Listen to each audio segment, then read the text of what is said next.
Hey guys, मैं हूं तनय और ये है कोरोना का भूत हॉरर स्टोरी। पसंद आए तो ज़रूर लाइक, शेयर और सब्सक्राइब। मैं दुबई से वापस आ रहा था। इंडिया में लॉकडाउन के कारण हम सबको एक क्वारंटाइन सेंटर में ले जाया गया।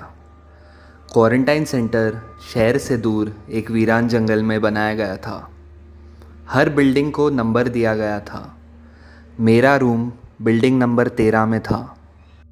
रूम में पहुंचकर मैंने अपनी वाइफ को कॉल करके बताया कि अगले हफ्ते तक मैं इस क्वारंटाइन सेंटर में रहूँगा। क्वारंटाइन सेंटर में हमारे खाने पीने का सारा इंतज़ाम करा रखा था। हर शाम एक नर्स आती और हमारा टेम्परेचर चेक किया जाता। गवर्नमेंट ने हमारे लिए सारी व्यवस्था रखी थी। रात को डिनर करके मैं बिस्तर पर सोने चला गया। सब कुछ ठीक चल रहा था, पर रात के 3 बजे मेरे कमरे के बाहर खटखट हुई। मैंने पूछा बाहर कौन है, लेकिन किसी ने जवाब नहीं दिया।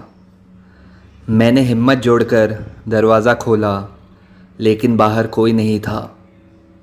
पूरा गलियारा इतना शांत जैसे उस बिल्डिंग में मेरे अलावा कोई नहीं है। मैंने दरवाज़ा बंद कर दिया, सोच के किसी ने गलती से दरवाज़ा नॉक किया होगा। 10 मिनट बाद फिर से दरवाज़े पर खटखट हुई। मैंने चिल्लाकर पूछा, कौन है जो परेशान कर रहा है? बाहर से फिर कोई आवाज़ नहीं आई। मैंने हिम्मत जुटाई, मोबाइल का टॉर्च ऑन किया और बाहर कॉरिडोर में चलने लगा। अंधेरे में चलते चलते अचानक से मुझे किसी ने धक्का दिया और मैं गिर गया। पीछे मुड़कर देखा तो मास्क लगाए एक कटा हुआ चेहरा मेरी तरफ देख रहा था। उस भूत ने मुझे कहा कि मेरे कमरे में जो भी आया है वो ज़िंदा वापस नहीं गया, मैं भी नहीं जाऊंगा। उस भूत को देखकर मैं इतना डर गया कि मैं भागने लगा और अपने रूम के अंदर आ गया। मैंने रूम में लाइट चलाने की बड़ी कोशिश की, पर लाइट जल नहीं रही थी। मैं अपने मोबाइल के टॉर्च से बिस्तर की तरफ देखने लगा तो वहाँ मैंने देखा एक बिना सर की बॉडी मेरे बिस्तर पर पड़ी हुई थी।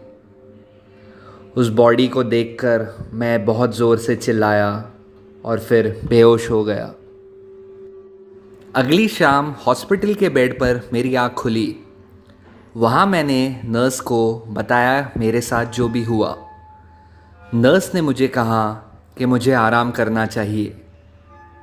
जाने से पहले नर्स ने मुझे कहा कि क्वारंटाइन सेंटर में बहुत से लोगों की जान गई है और उसे भी बहुत बार वहाँ एहसास हुआ है कि कोई अदृश्य जीव वहाँ घूम रहा है। नर्स ये बोलकर मेरे कमरे से चली गई। थोड़ी देर बाद मेरे हॉस्पिटल के कमरे के बाहर से खटखट की आवाज़ आई। मुझे लगा नर्स फिर से आई है। मैंने सामने देखा तो कोई नहीं था, बस थे तो पैरों के निशान जो खून से बने हुए थे। कोरोना का भूत ने महामारी से ज़्यादा मुझे डरा दिया। मैं उसी रात हॉस्पिटल से भाग गया। वो रात मैं आज तक नहीं भूला।